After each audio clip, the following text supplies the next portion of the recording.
YTN 라디오 김우성의 생생경제. 시청자 여러분 안녕하십니까. YTN 뉴스 FM 김우성 PD입니다. 정부가 부동산으로 몰리는 돈, 즉 투기 수요를 잡기 위한 추가 대책을 내놨습니다. 이른바 8.2 대책인데요. 서울 전 지역을 투기 과열지구로 묶었고 다양한 규제책을 통해서 다주택자, 특히 투기 수요를 골라잡겠다 이런 의도를 밝혔습니다. 실수요자에게도 혹시 영향을 미치진 않을까요? 또 기대만큼 집값 안정의 효과가 나타날지 전문가와 함께 따져보겠습니다. 미국에서는 경찰들이 AI 카메라를 가슴에 달고 다닌다고 합니다. 자동으로 범인의 얼굴을 인식할 뿐만 아니라 범행 상황을 파악하는 데도 도움을 준다라는 건데요. 지문과 음성에 이어서 이제 얼굴만으로도 생체 인증을 하는 시대가 됐습니다. 사물 인터넷, 비대면 경제활동 등이 늘고 있기 때문에 이젠 피부에 와닿는 현실이기도 하죠. 이 생체 인식 시장 규모만 17조 원에 달할 것이다. 이런 전망이 나왔습니다. 그 효과, 미래, 기술에 대한 이야기 전문가와 이야기 나눠봅니다. 휴가철입니다. 휴가철을 노려서 보이스피싱의 기승이라고 합니다. 금감원 연결해서 사례와 예방법 알려드리겠습니다. 2017년 8월 2일 수요일 김우성의 생생경제 지금 출발합니다.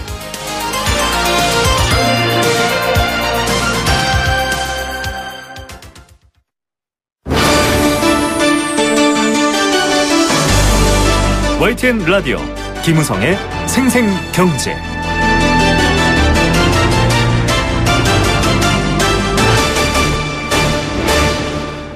네, 첫 번째 생생 인터뷰입니다. 연일 뉴스가 나오고 있고 지금 이 시간도 나오고 있기 때문에 많이 들으셨죠. 정부 출범하고 한 달 정도 있다가 6.19 대책이 나왔고요. 다시 또 한 달 정도 지난 지금 시점 주택시장 안정화 방안이라는 부동산 대책이 나왔습니다. 사실상 규제 강화 대책 혹은 충격요법이다 이런 평가들이 나오고 있습니다. 서울 세종시를 투기지역으로 중복 지정했고요. 서울 강남 4구와 세종시를 투기지역으로 지정했습니다. 투기 과열지구이기도 하죠. 다주택자에 대한 양도세를 강화하겠다. 또 금융 규제도 옥죄고 있습니다. 여러 가지 보완 대책도 내놓고 있는데요. 결과적으로는 집값을 좀 잡고 투기 수요 줄이겠다라는 핵심 목표일 텐데 과연 그 목표 이루어질 수 있을까요? 또 추가로 좀 보완해야 될 부분들은 없을까요? 전문가와 이야기 나눠보겠습니다. 건국대학교 부동산학과 심교훈 교수 전화로 연결합니다. 교수님 안녕하십니까?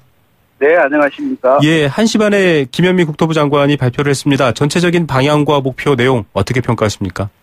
예, 전체적으로는 투기꾼을 잡겠다는 목표이고요. 시기적으로 봤을 땐 좀 문제가 있는 것 같습니다. 네. 이번 하반기에는 이제 금리 인상에 따른 경기 충격이라든가, 네. 그 입주 물량 쏠림에 따른 특히 수도권의 입주 물량이 많아서 가격 하방 압력이 높습니다. 네네. 그 외에도 이제 재건축 초과이익 환수세 같은 것들이 예정돼 있기 때문에 하방 압력이 전반적으로 높은 상황인데, 네. 이번 규제로 인해서 하방 압력이 더 가속화되지 않을까 하는 우려가 있습니다. 예. 전체적으로 보면 좀 더 이제 기다렸다가 하는 게 더 좋지 않았나 하는 게 시기적인 측면이고, 그리고 전체적인 내용 자체가 수요 대책에 굉장히 방점이 찍혀 있습니다. 그렇죠. 방금 전 장관도 얘기했듯이 공급은 충분하다. 네. 충분한데 투기꾼들이 문제다라고 하고 있는데 그 시장 인식 자체가 조금 편협된 시각이 아닌가라고 보여집니다. 예, 시장 인식 자체가 조금 편협될 수 있다. 그리고 좀 시장 냉각에 대한 우려가 제기되는 시점이다 이렇게 말씀해 주셨는데 예, 후속 조치 성격이라고 했어요. 6.19 대책에. 6.19 때도 사실 많은 규제책 중심으로 발표가 됐고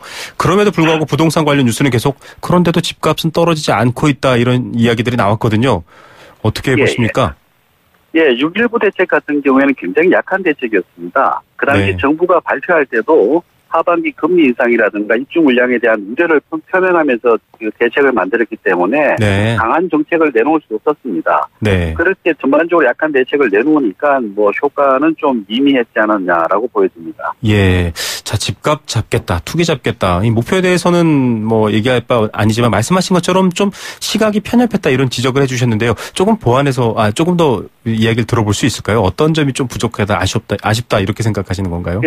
전반적으로 이제 지금까지 우리나라 주택 지표를 개발한 게 한 30년 됐습니다. 네네. 그 30년 동안 정부 정책하고 그리고 이제 주택 가격의 변화 움직임을 살펴본 연구들이 다양하게 있는데 네네. 이렇게 단기적인 정책을 내세워가지고 가격이 안정화된 적은 한 번도 없습니다. 네네. 특히 이제 투기꾼을 잡겠다 해서 과거에는 분양권 전매 제한을 10년으로까지도 연장도 해보았고 그리고 이제 고소득자라든가 고가의 주택 같은 경우에는 국세청에서 세부조사까지 해봤습니다. 그런데 그 결과들은 보통 이제 몇 개월 정도, 한 몇 달, 길면 한 반년 정도 네. 거래 절벽 현상이 나타나고 일부 지역은 약간의 조정을 보이지만은 네네. 그리고 시간이 지나면 다시 또 상승하는 모습을 보여줬습니다. 네네. 그리고 선진국들 같은 경우에 이런 대책을 전혀 안 내놓는데 네. 그 이유가 뭔가 하면 이런 단기적 대책을 가지고 장기적인 집값 안정을 도모할 수는 없다는 게 기본적인 컨센서스입니다. 네. 근데 우리나라 같은 경우에는 워낙 이런 정책을 남발하다 보니까 네네. 그런 것들을 뭐 안 내놓으면은 정부가 좀 책임을 방기한 게 아니냐 이런 비판도 그렇죠. 있는 것 같고 네네. 이렇게 해서 무리하게 계속적으로 정책을 쏟아내는 것 같습니다. 예, 좀 정책 자체 이 뿌리가 깊은데 지금 사실 굉장히 단기요법으로 나오기 때문에 어떻게 보면은 수요 규제를 하고 못 사게 할수록 또 오히려 집값이 좀 왜곡되고 뭐 풍선 효과가 나타날 수도 있다 이런 우려까지 나오더라고요.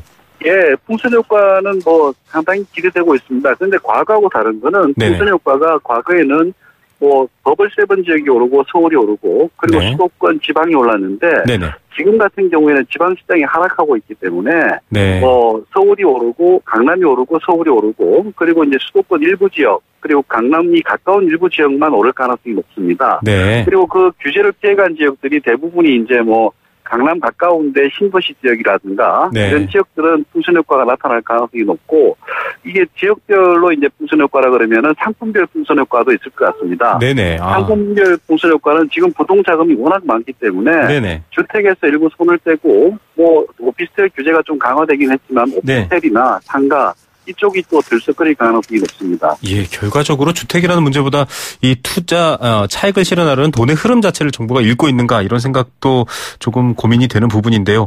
교수님, 투기 수요를 잡겠다고 일단 뭐 다주택자 그리고 여러 가지 좀 조건들을 까다롭게 걸긴 했습니다. 이게 효과가 있을까요? 진짜 좀 가리키는 관역으로 화살이 날아갈지 궁금해하시는 분들도 있는데요. 지금 뭐 우리나라 사람들이 세금을 피하는 방식이라든가 이쪽에 대해서는 워낙 뭐 달인들이 많고 네, 그래서 뭐 실질적 효과가 있겠냐라고 보여집니다. 그리고 네네. 강남 지역의 집값을 잡기에는 좀 약한 정책 같습니다. 아, 네네. 과거에 이것보다 훨씬 센 정책들을 했는데 안 잡혔는데 네. 뭐 지금 뭐 양도세 강화라든가 그다음에 뭐 재당첨 기간이라든가 뭐 분양권 전매 제한 이 정도 가지고 효과를 보기엔 쉽지 않아 보입니다. 예. 그런데 다만 한 가지 이제 효과를 볼 수 있다라고 보여지는 측면이 뭔가 하면은 네. 앞으로도 계속적으로 내놓겠다라는 그런 부분이 있습니다. 네네. 뭐 부동산 투기와의 전쟁 뭐 이런 느낌인데. 맞습니다.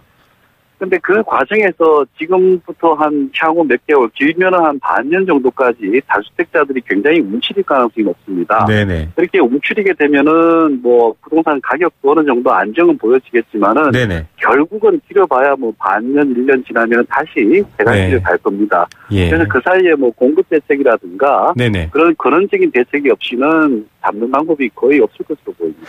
예, 이 수도꼭지를 잠궈놓기만 한다고 지금 당장 해결되지 않는 문제다 이런 얘기로도 들리는데요. 투기 과열지구나 투기지구 이거 사실 좀 익숙하기도 하거든요. 뭐 부활됐다 이런 말도 있고 강남 4구 세종시는 중복 지정돼 있습니다. 투기 과열지구이면서 투기지구 어떻게 보십니까? 예, 투기 과열지구 같은 경우에는 뭐 다양한 정책들, 청약 1순위라든가 민영주택에 대한 규제, 전매 제한의 강화, 뭐 LTV DTI 강화 이런 것들이 포함되는 게 투기 과열지구이고, 네네. 투기 지역 같은 경우에는 이제 양도세 같은 것들을 가산세 적용하는 겁니다. 네. 이 두 가지가 이제 중복 지정됐다는 것들은 그 지역들에 대해서 다주택자라든가 뭐 투기 목적으로 단기적으로 이렇게 거래한 사람들을 규제하겠다는 정책으로 볼 수 있겠습니다. 네네. 그래서 뭐 단기적으로는 이런 정책들이 효과를 볼 겁니다. 한 몇 개월 정도는 적어도. 네. 그러고 나서는 이제 이게 근원적인 해결책이 아니기 때문에 네네. 그다음은 수요와 공급에 따라서 다시 시장이 움직일 것으로 보입니다. 예, 강남 집값이 사실 우리나라 집값을 움직이는 어떤 시금석 같은 역할을 하고 있는데 그걸 잡기엔 약하다. 지금 말씀하신 투기 과열지구, 투기지구도 좀 근원적 대책으로서는 약하다 하셨는데 사실 근원적 대책이라 한다면 교수님 어떻게 봐야 될까요?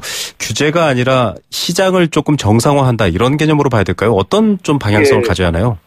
예, 선진국에서는 이제 이런 것들을 잡기 위해서 아주 많은 노력을 해왔습니다. 이런 규제 시도를 해보고 해봤는데 결국은 뭔가 하면은 수요와 공급입니다. 아, 네. 수요 부분은 이렇게 억제하는 것이 약간의 효과는 보겠지만은 장기적으로는 효과가 없고 네. 공급 부분은 뭐 아주 효과가 큰 것으로 나타나고 있습니다. 네네. 200만 원 건설이라든가 이런 것들을 했을 때 네. 우리나라 집값이 장기간 안정세를 보여줬는데 네네. 그런 정책들을 지금이라도 준비를 해야지 늦지 않을 것으로 보여요. 예. 이런 정책들은 이제 단점은 단기 단기적으로 효과는 별로 없습니다. 네. 그래서 이제 정부에서도 그런 정책을 눈에 띄진 않군요. 부각을 안 시키는 그런 측면이 좀 있습니다. 예, 참 공급주택은 당장의 효과는 안 나타나지만 사실 근원적 문제를 해결하는데 기본이다. 이런 보완책을 좀 들어야 될 것 같습니다. 요즘 부동산 시장에서 갭 투자 유행하고 있다. 사실 이거 저희도 오래전부터 얘기를 해왔는데요. 이 갭 투자가 사실 좀 집값을 올린다 이런 말도 있고요. 뭐 5천만 원으로 5억짜리 아파트 산다 이런 말까지 나오지 않습니까? 이런 것들 때문에 양도소득세 강화 얘기 나오고 있습니다. 이것도 어떻게 좀 효과가 있을까요? 먹힐까요? 어떻게 보십니까? 갭 투자 같은 경우에는 사실 상당히 위험한 투자에서 별로 권하고 싶지는 않은데 서울 같은 경우에는 그런 것들이 워낙 상행하고 있습니다. 근데 좀 오해가 될 만한 부분은 뭔가 갭 투자가 집값을 올린다라기보다는 집값이 오르는 지역에 갭 투자를 하는 겁니다. 그래서 이제 그 사람들이 가격을 올린다는 거는 뭐 독점 시장이나 이런 경우에 가능하지만은 우리나라 시장은 자유 경쟁 시장이 가깝기 때문에 뭐 그렇게까지 시세 조정을 한다라고 보기는 힘들고요. 그리고 이번에는 이제 양도소득세 강화라든가 뭐 중과를 하는 거죠. 그리고 주택거래 신고제 같은 걸 도입했습니다. 그래서 이런 것들을 보게 되면은 뭐 자금 출처에 대해서 국세청에서도 예차하면 나설 수 있고 이런 입장이기 때문에 단기적으로는 갭 투자 같은 것들이 좀 위축될 가능성이 높습니다. 그런데 한 가지 문제점은 이제 이런 정책이 과연 장기적으로 계속 유지될 수 있겠는가?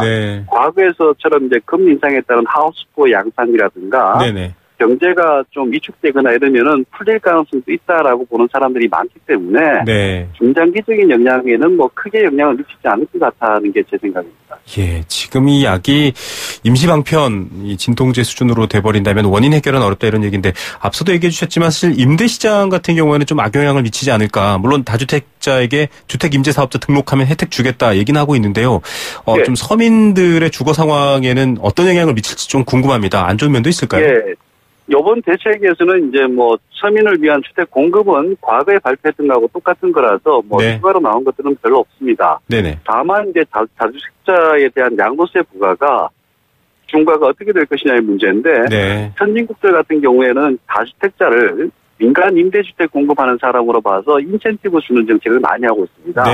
그렇게 하는 이유는 뭔가 하면은 우리나라 같은 경우에도 임대주택의 한 80~90%는 민간이 주택자가 공급하고 있는데 이 사람들이 공급을 줄이게 되면 서민이 더 힘들어지기 때문에 인센티브를 부여하고 있죠. 그런데 이제 우리 같은 경우에는 이제 단기적으로는 큰 영향이 없겠지만은 다주택자들한테 중과세를 부여하게 되면은 임대주택에 대한 투자를 꺼리게 되고 그래서 중장기적으로 보면은 서민들이 주택을 더 구하기 힘들어지는 그런 주택난이 심각해질 우려가 있습니다. 그래서 이런 부분은 좀 나중에 시장 상황을 봐서 조절을 좀 해야 되지 않을까 보여집니다.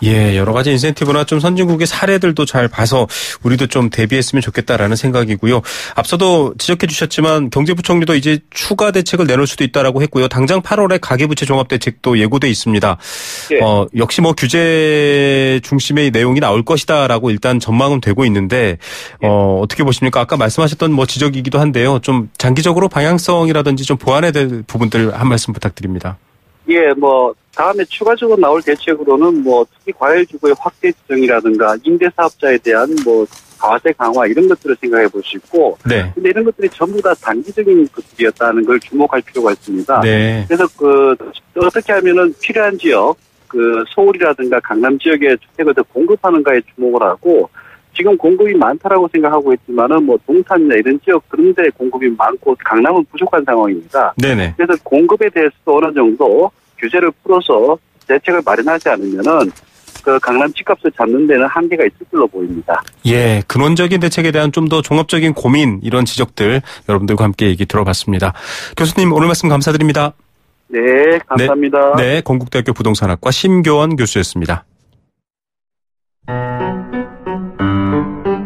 YTN 라디오 김우성의 생생경제. 함께 느끼는 우리 경제 공감사전입니다. 여러분들의 의견, 여러분들의 생각 방송에서 함께 나눌 수 있습니다. 앞서 부동산 얘기했는데요. 오늘 주제는 바로 그 관련된 주제입니다. 단문 50원, 장문 100원의 정보 이용료 부과되는 샵 0945번 문자로 참여할 수 있습니다. 참여해 주신 분들을 통해서 추첨을 통해서 도심 속 꿈의 놀이터 일산 원마운트에서 워터파크 스노우파크 이용권 선물로 드리고 있습니다. 오늘 정부의 추가 부동산 대책, 파리 부동산 대책 이렇게 지금 소개가 되고 있는데요. 투기 과열지구, 투기 지역 이런 것들을 중복 지정하기도 하고 또 여러 가지 규제 대책을 통해서 좀 집값을 잡고 부동산 시장 안정화하고 좀 투기를 노리는 돈들을 막겠다 이런 얘기를 하고 있습니다. 이 중에서 투기 과열지구는요. 주택에 대한 투기가 성행할 우려가 높은 지역에 정부가 지정을 해서 투기 억제를 위해 관리하는 지구를 말합니다. 역시 여러 가지 규제책들이 있죠. 지정 대상 지역은 주택 가격 상승률이 물가 상승률보다 현저히 높은 곳, 또 세부적으로 보면 주택 공급이 있었던 직전 2개월간 해당 지역에서 공급되는 주택의 청약 경쟁률이 5대1을 초과하거나 주택의 분양 계획이 지난달보다 30% 이상 감소하는 등의 요건은 충족해야 됩니다. 쉽게 말하면 좀 몰리는 곳이다 이렇게 보면 될 텐데요. 투기 지역 같은 경우에는 투기 지역은 실거래가로 양도소득세를 부과합니다. 그만큼 강력한 세금 정책도 추가된다 이런 얘기 일 수 있을 텐데요. 서민들의 주거 양극화 문제를 해결하고 또 집값을 안정화시키겠다라는 정부의 목표.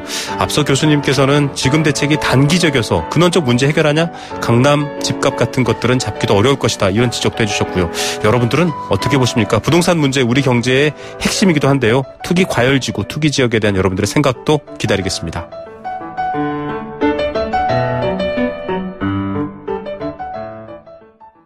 네, 도박은 치료가 필요한 질병입니다. 도박문제 상담전화 1336 한국도박문제관리센터와 함께하는 생생경제였고요. 또 포스코도 함께했습니다.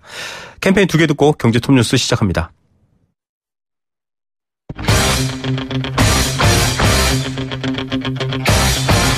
지금 가장 뜨거운 경제 소식. 경제 톱 뉴스. 네, 오늘은 가장 뜨거운 경제 소식들이 정말 여러 개 쏟아진 날이었죠. 이 시각 주요 경제 뉴스 알아보겠습니다. 현재 시각 3시 28분 10초 지나고 있습니다. 이데일리 권소연 기자입니다. 안녕하십니까? 네, 안녕하세요. 예, 저희도 앞서 심교영 교수랑 인터뷰를 해봤는데요. 부동산 시장 안정화 대책 세부 내용을 소개를 못 해드렸거든요. 드디어 베일을 벗었죠? 네, 계속 예고 기사가 나오긴 했는데요. 오늘 오후 1시 30분에 발표가 됐습니다. 6개국 대책 내놓은 이후에 한 달 반 정도가 지났는데도 이 부동산 계속 이게 더 뛰니까 투기와의 전쟁을 선포한 건데요. 그만큼 강도 높은 대책이다라는 평가입니다. 네. 일단 서울과 과천, 세종시가 투기 과열지구로 지정이 되는데요. 이 투기 과열지구는 지난 2011년 이후 6년 만에 다시 부활한 겁니다.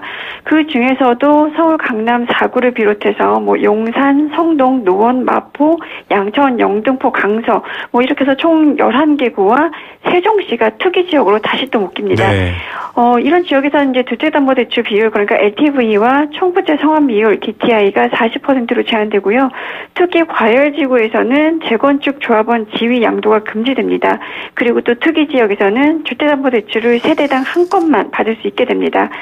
그리고 또 투기 과열지구에서는 3억 원 이상 주택을 살 때 자금 어떻게 조달할 것인지 계획하고 또 언제 어떻게 입주할 것인지 이런 계획 밝혀야 되고요. 네. 나중에 증여세 같은 이제 탈세나 실거주 여부 이런 것도 확인을 받아야 됩니다. 그리고 또 주택담보대출을 한 건 이상 보유한 세대원은 지역에 상관없이 LTV나 DTI 비율이 10%포인트씩 내려가고요. 다주택자의 세금 부담도 높아집니다.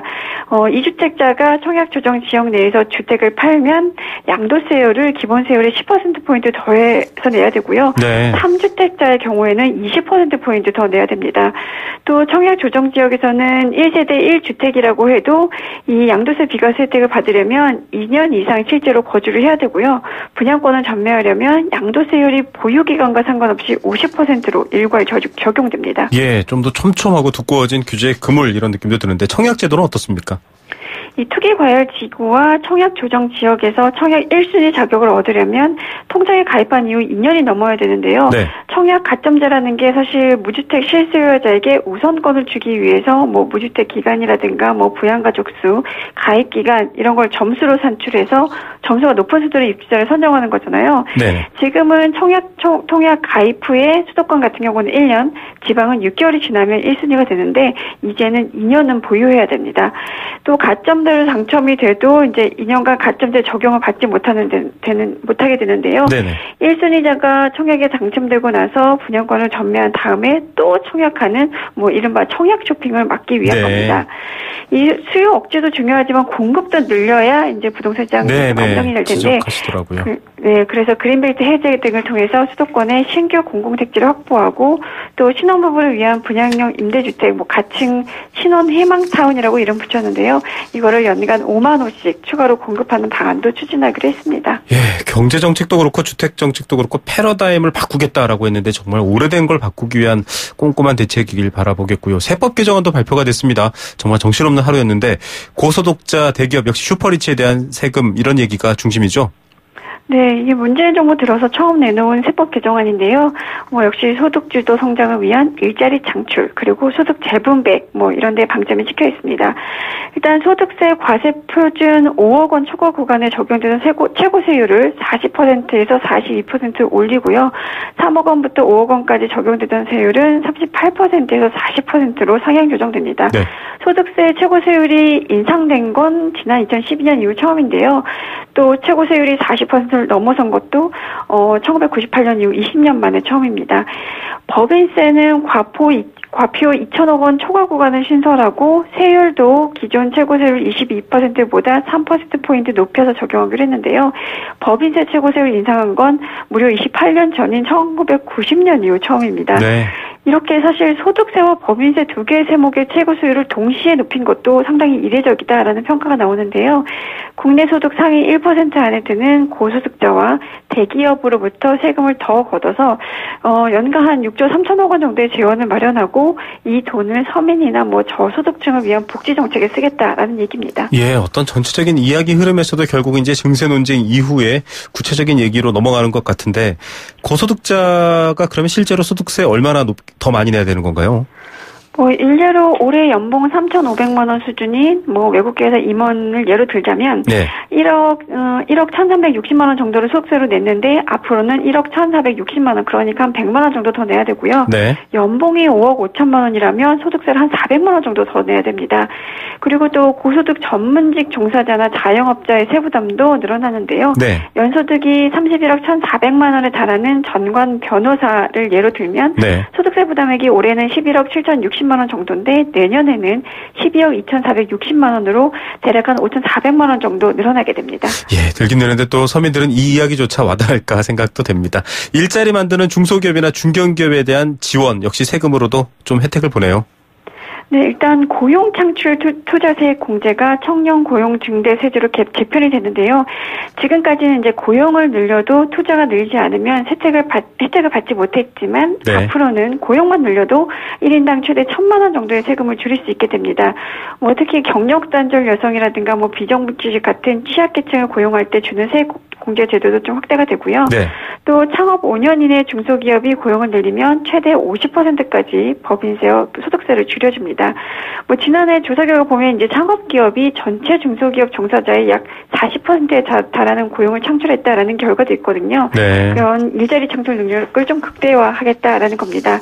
그리고 좀 중간 혹은 저임금 노동자의 임금 상승을 유도하는 안도 나왔는데요. 네. 임금을 평균 이상 올려주면 세금을 줄여주는 근로소득 증대세제라는 게 있는데 네네. 그 적용 대상을 이제 연봉 1억 2천만 원 미만에서 7천만 원 미만으로 좁혀서 저소득층에 조금 집중을 했고요. 네. 또 투자 상생 협력 촉진 세제라는 것도 있는데 네네. 연봉 7천만 원 미만의 직원의 임금을 올려주면 세금이 더 많이 줄어들도록 바꿨습니다. 예. 그리고 또 빈곤 탈출을 돕는 근로장려금은 지급액을 약 10% 늘리고 미혼 노부모 부양자와 다문화 가구도 지원받을 수 있도록 지원 요건을 좀 완화했습니다. 예, 좀 서민에게 집중하고 또 부자 증세를 하겠다 이런 내용 같은데요. 일반인들이 관심 가질 만한 여러 가지 세제 개편 내용도 있나요?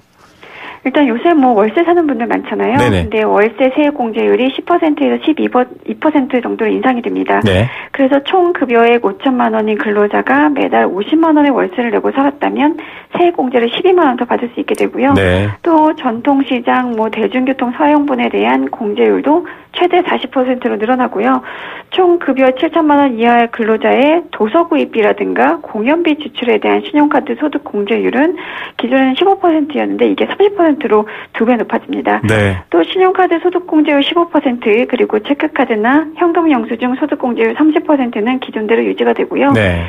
그동안에 뭐 세대로 관심이 높았는데 수익률이 좀 저조해서 인기가 좀 시들했던 개인종합자산관리계좌, 그러니까 IS 비과세 네. 한도가 서민형은 250만 원에서 500만 원으로 2배 늘어나고요. 일반형은 200만 원에서 300만 원 확대되고, 그동안은 이제 중도 인출이 안 됐었는데 이제부터는 중도 인출도 가능해집니다.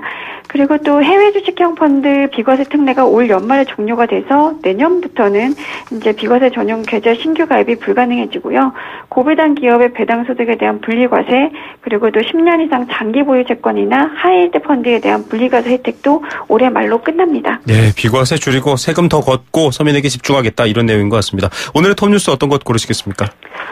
아무래도 부자 증세를 들 수 있을 텐데요. 주세 형평성 면에서는 긍정적인 평가가 나오고 있긴 한데, 한편으로는 대기업의 경영 활동 위축이나 해외 이전을 촉발할 수 있고, 또 대기업에 대한 증세가 결국 중소기업 부담으로 좀 전가되는 상황이 발생하지 않을까라는 우려도 있습니다. 이제 국회에서 이런 부분에 대한 논의도 좀 이루어져야 될 것 같습니다. 네, 좀 자발적으로도 함께 동참할 수 있는 문화도 만들어야겠다, 이런 고민도 드네요. 오늘 뉴스 감사드립니다. 네, 고맙습니다. 이데일리 권소현 기자였습니다.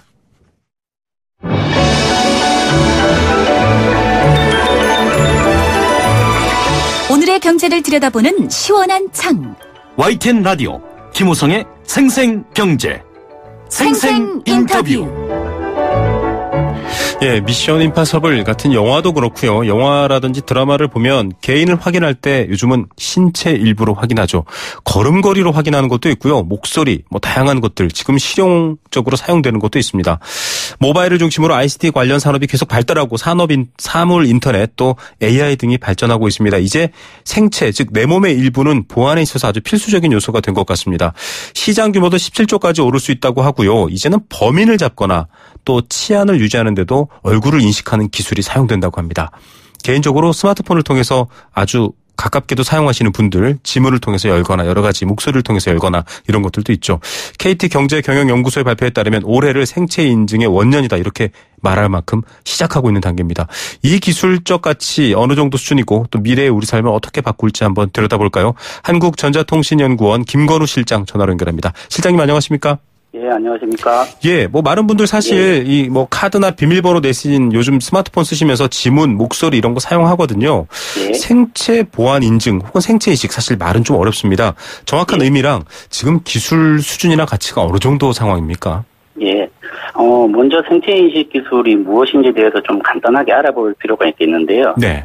생체 인식 기술은 다른 사람과 구별되는 생체 정보를 자동으로 분석해서 개인의 신분을 유일하게 식별하는 기술로 간단하게 말씀을 드릴 수가 있겠습니다. 네네. 그래서 기존에 가장 널리 사용되는 지문이라든지 홍채, 정맥, 얼굴과 같이 사람의 신체적 특징을 이용하는 방법이 있고요. 네. 목소리라든지 걸음걸이 또는 전자 서명과 같이 개인의 행정적 특징을 이용하는 방법으로 구분할 수가 있겠습니다. 네. 그래서 사실 모든 생체 정보가 생체 인식 기술에 사용될 수 있는 건 아니고요. 네네. 생체 인식에 사용되는 생체 정보라고 하면 일단 기본적으로 다른 사람과 달라야 되겠죠. 달라야 되죠. 네. 그래서 유일무이한 특성들, 네. 그리고 시간이 지나거나 상황이 바뀌어도 변하지 않아야 되겠죠. 네. 그래서 평생불변의 특성들, 이 두 가지가 아주 기본적인 베이스인데요. 네. 기존에는 이 두 가지 특성을 가지고 생체 인식 기술을 평가를 했습니다. 그런데 최근에는 좀 다른 부분들이 추가가 됐어요. 그래서 네네.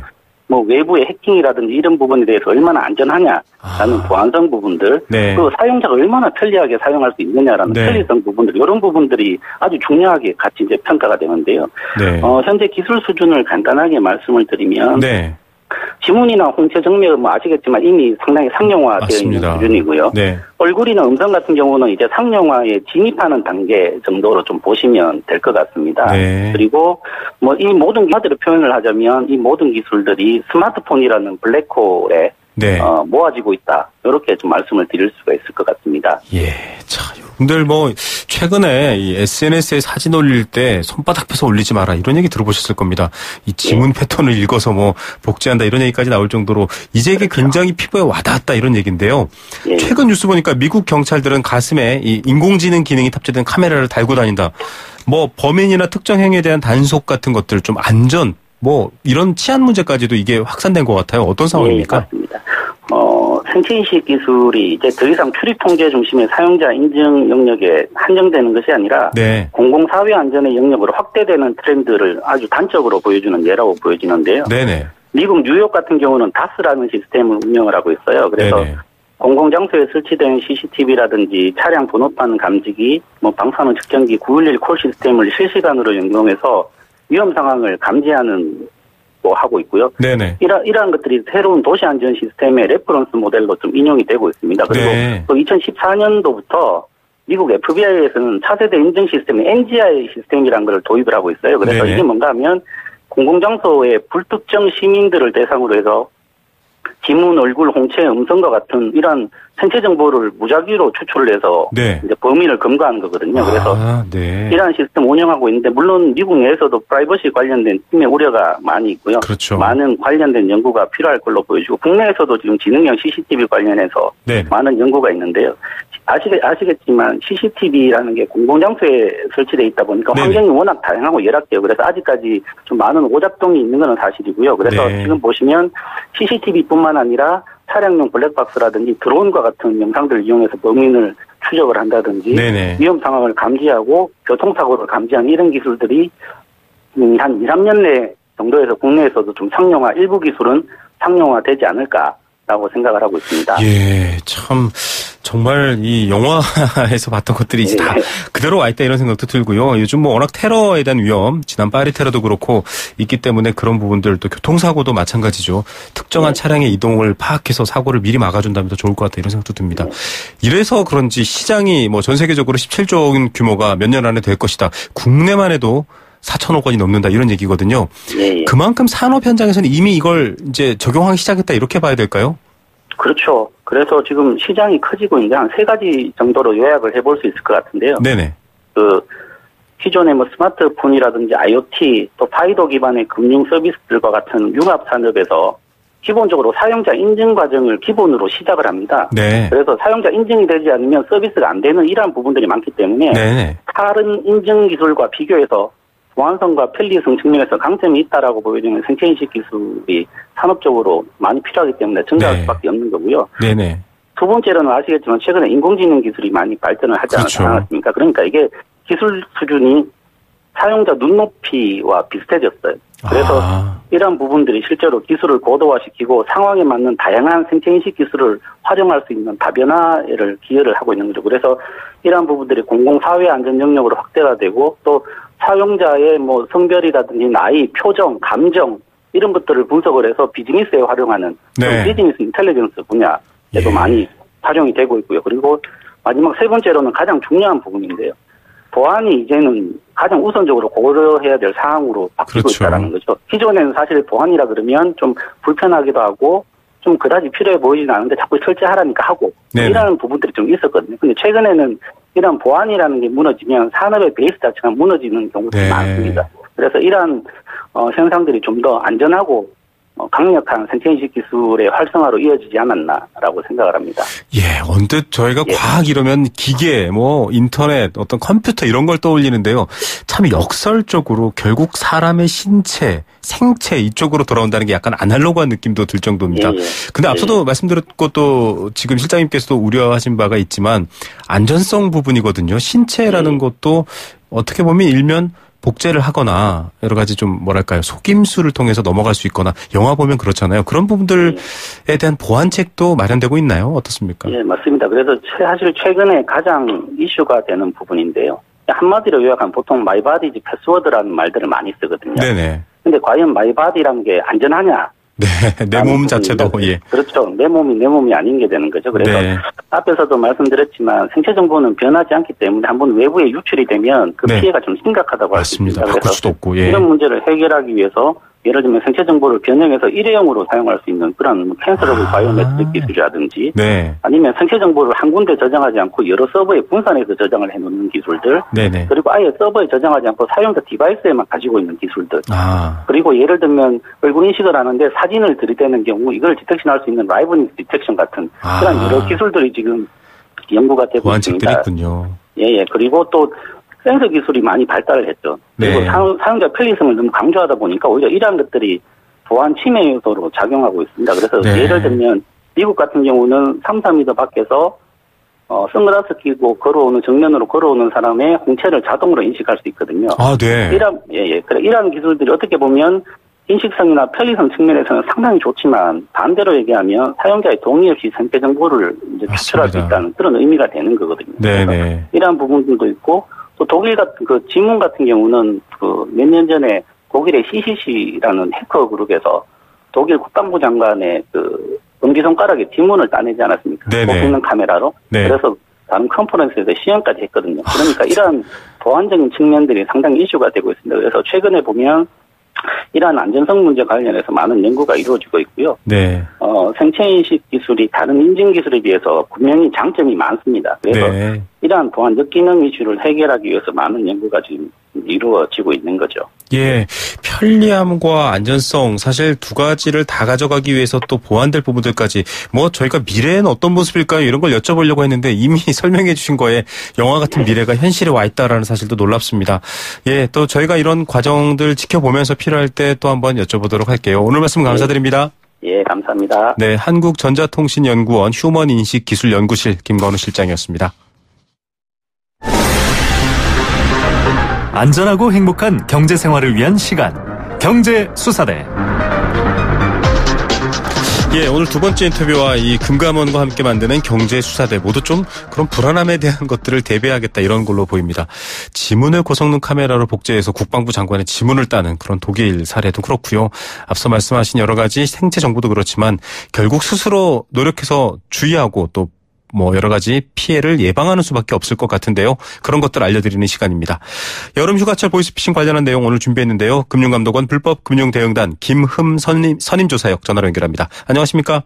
네, 안녕하십니까. 김흠 선임조사역입니다. 예, 자 여름 휴가철을 맞이해서 보이스피싱 사기가 증가한다. 결국 휴가라는 상황을 노려서 보이스피싱을 하는 것 같은데 많이 늘고 있습니까? 어떻습니까? 네, 그렇습니다. 금융감독원은 불법 사금융 피해를 방지하기 위해 불법 사금융 피해 신고센터를 운영하고 있는데 네. 최근 여름 휴가철을 맞이해서 보이스피싱 및 대출 사기 신고 건수가 2017년 5월 2,525건에서 7월 3,378건으로 급증하고 있습니다. 이에 따라서 보이스피싱 피해 규모도 5월에 150건에서 7월에 166건으로 크게 증가하고 있습니다. 네. 아니 휴가철에 이렇게 보이스피싱이 느는 이유가 있나요? 아무래도 여름 휴가철이나 뭐 설이나 추석 같은 명절 기간에는 현금을 많이 보유하고 있고 또 사람들이 마음이 들떠서 사기에 좀 더 쉽게 속는 경향이 있어서 증가하는 것으로 보입니다. 예, 시기적인 특징. 현금을 쥐고 있다. 이게 중요한 요소기도 하거든요. 예, 이게 좀 잘 근절되지 않는데 뭐 앞서도 여러 번 얘기 나온 부분이기도 하지만 좀 그 이유를 다시 한번 짚어봐야 될 것 같아요. 예, 보이스피싱 사기범들은 대부분 전화번호를 바꾸거나 아니면 자동응답 전화 시스템을 활용해서 무작위로 전화 발신을 하는 경우가 많습니다. 네네. 또 특히 사기범들이 대포 통장이나 대포폰을 주로 사용하고 있어서 그 종적을 찾기가 쉽지 않은 게 현실입니다. 따라서 여름 휴가철을 맞이해서 지금 기승을 부리고 있는 보이스피싱 피해 예방을 위해서는 무엇보다 소비자들 스스로 주의를 기울일 필요가 있습니다. 네. 자, 휴가철입니다. 뭐 명절도 그렇고 휴가철도 그렇고 좀 마음도 들뜨고 또 현금도 보유하고 있는데요. 갑작스럽게 어떤 요구라든지 뭐 이런 것들 왔을 때는 꼭 한번 의심하고 확인해 보시는 수밖에 없습니다. 자, 최근에 가장 많이 발생하는 대표적인 보이스피싱 사례 하나 소개해 주시죠. 지금 가장 많은 비중을 차지하는 보이스피싱 사례는 대출 빙자형입니다. 네. 바로 그 저금리 전환대출 명목으로 일어나는 대출 사기를 말하는데요. 네. 피해자 가장 최근 사례를 하나 말씀드리면 네. 피해자는 한국자산관리공사 연계 전환대출을 안내해준다는 어떤 특정 은행을 사칭한 사기범 전화를 받고 대출 상담을 진행을 했습니다. 네네. 네, 사기범은 또 전화 중에 한국자산관리공사 직원을 사칭한 사람을 연결을 해줘서 피해자를 안심을 시킨 다음에 전환대출을 받기 위해서는 기존 대출금을 상환해야 된다고 유인을 하고 대포통장 계좌를 알려주고 그 계좌로 돈을 송금하게 한 후 잠적을 한 사례가 있습니다. 네, 국민들의 좀 소득이 부족한 상황인데요. 돈이 필요하신 분들의 심리를 악용한 사기이고요. 돈을 보내라 이런 거에는 절대 속지 마셔야 될 것 같습니다. 다른 사례도 하나 더 부탁드리죠. 네, 또 최근에 새롭게 나타난 사례를 하나 말씀드리고 싶은데요. 네. 이것도 마찬가지로 그 캐피탈사를 사칭을 하고 전화를 해서 대출이 가능하다라고 하고 상담을 진행을 하던 중에 여기는 또 금융감독원의 신용보증료 명목으로 일정 금액을 입금을 해야 한다고 안내를 하면서 네. 또 피해자에게 그 문자 메시지를 보내게 되는데 그 문자 메시지에는 그 URL 주소가 링크가 돼 있었고 네네. 그 링크된 URL 주소를 클릭을 해서 애플리케이션을 설치를 하도록 유도를 했습니다. 네. 그래서 피해자가 이 애플리케이션을 이용해서 분가문 콜센터 1332. 피해 상담센터인 1332로 전화를 걸게 되면 이 전화가 사기범에게 연결이 돼서 감독원 직원이 대출 관련 사항을 확인을 해준 것처럼 이렇게 속이고 그렇게 해서 또 돈을 또 대포 통장으로 송금을 하도록 해서 편취한 사례가 있었습니다. 예, 이 쉽게 말하면 가짜를 유도하는 앱이죠. 이 앱을 설치하도록 한 다음에 이 앱을 통해서 걸면 금감원 전화 거는 척하고 가는데 사실은 사기범한테 걸리는 정말 감독원으로 걸어도 사기범한테 연결이 되고 다른 번호 어떤 번호로 걸어도 다 사기범한테 연결이 되는 거죠. 사기범한테 전화를 걸릴 수밖에 없게 만드는 앱이군요. 네. 야, 정말 이런 머리를 좋은 데 쓰면 어떨까 이런 또 참 나쁜 마음까지 생깁니다. 자, 보이스피싱 좀 예방할 방법도 필요할 것 같아요. 이렇게 고도화되고 있는데 어떻게 해야 될까요? 네, 일단 본인이 모르는 전화가 오면은 이에는 응하지 않는 게 가장 좋고 네. 필요할 경우에는 문자 메시지 같은 것들을 활용을 해서 상대방이 어떤 사람인지 확인을 할 필요가 있습니다. 네네. 특히 상대방 문자 메시지를 보냈는데 상대방이 응답이 없는 경우는 대부분 보이스피싱 사기의 가능성이 큽니다. 네. 또 보이스피싱 사기 전화를 예방을 하기 위해서 스마트폰의 스팸 차단 앱을 활용하는 것도 좋은 방법이 됩니다. 예, 참 확인 한번 하시고요. 아무리 마음이 급하시고 돈이 급하시더라도 연락 잘 해주시면 제가 다시 문자 보내드릴게요라고 한 다음에 한번 꼭 확인하셔야 됩니다. 대출 권유 전화의 경우 사실 이것도 적법하게 영업하는 거지 않습니까? 예, 맞습니다. 보이스피싱하고 구분하기가 무조건 전화 끊어버릴 수도 없고요. 이런 건 어떻게 구분해야 될까요? 네, 대출 권유 전화를 받게 되면 일단 상대방의 신분을 먼저 확인을 하고 네. 일단 특별하게 다른 상황에는 응하지 마시고 일단 전화를 끊으신 다음에 그 해당 금융회사의 공식 대표 전화번호로 전화를 해서 직원의 재직 여부 혹은 대출 모집인이 등록된 대출 모집인인지 여부를 확인을 하시는 게 가장 중요합니다. 네. 특히 헬스살론 등의 서민 정책자금 대출 신청은 금융회사를 직접 방문을 해서 신청을 하는 게 원칙이기 때문에 방문을 거절하는 경우는 보이스피싱 사기를 의심하셔야 합니다. 예, 헬스살론 서민 정책 금융자금 이렇게 좀 힘드시죠? 저희가 좀 싼 이자로 바꿔드리려고 하는데라는 건 무조건 방문하셔야 됩니다. 전화로만 해서 돈 보내라 이런 건 다 사기라는 거 얘기해야 될 것 같고요. 자, 보이스피싱 의심되는 전화 고민 없이 신고해야 되겠죠? 예, 맞습니다. 전화를 받았는데 이게 보이스피싱으로 의심이 된다 하는 경우에는 당황하지 마시고 신속하게 경찰서나 해당 금융회사에 신고를 하셔서 지급 정지를 신청을 하셔야지 피해 구제를 받을 수 있다는 것을 꼭 명심하셔야겠습니다. 예, 확인 또 한 번 더 확인하는 게 가장 중요할 것 같고요. 휴가철에 더욱 기승이라고 하니까 마음 편한 휴가 되기 위해서 좀 조심하셔야 될 것 같습니다. 오늘 말씀 감사드립니다. 네, 감사합니다. 네, 금융감독원 불법금융대응단 김흠 선임 조사역이었습니다. 예, 정말 부동산 공화국이라는 오명이 붙을 정도로 이 땀 흘려 일하는 소득의 증가보다는 땅값의 증가에 따른 소득 증가가 크고 그리로 돈이 몰리고 있습니다. 그런 문제점에 대해서 사실은 좀 해법이 제대로 되고 있느냐를 점검해보는 인터뷰를 진행해 봤었습니다. 여러 가지 안 좋은 점들, 투기 이런 것들에 대해서는 당연히 반대하는 입장인데요. 그 역효과라든지 부작용을 줄여보자 이런 얘기였는데 부동산에 대해서는 전부 다 좀 서민 입장이 강하신 것 같아요. 6624님도 좀 누진 중과세하고 여러 가지 좀 다주택자에 대한 정책도 좀 세워야 된다 이런 얘기도 해주셨고요. 일반 임대 등 임대사업자 소유 구분에 따라 규제와 세제 좀 이런 것들의 대책을 좀 나눠서 해야 된다 이런 얘기도 해주셨고요. 분양가 상한제는 꼭 해야 됩니다. 이런 주장도 있었습니다. 예, 의견 주신 여러분들 감사드립니다. 네, 생생경제 포스코와 함께 했습니다. 선분양을 후분양으로 바꾸면 투기가 줄 것 같다 이런 의견을 주시기도 했고요. 다양한 의견 주셨습니다. 오늘 선물 받으실 분은 0014님이세요. 분양가 상한제도 해야 되고 부동산 세율도 좀 높이고 전세주택 좀 많이 지어서 전세가만 낮춰도 안정되지 않을까 이런 의견 주셨는데요. 저희가 원마운트 스노우파크 티켓 선물로 보내드리도록 하겠습니다. 의견 주신 여러분들 감사드리고요. 도박은 치료가 필요한 질병입니다. 도박문제 상담전화 1336 한국도박문제관리센터와 함께한 생생경제였습니다. 내일 오후 3시 10분에 찾아오겠습니다.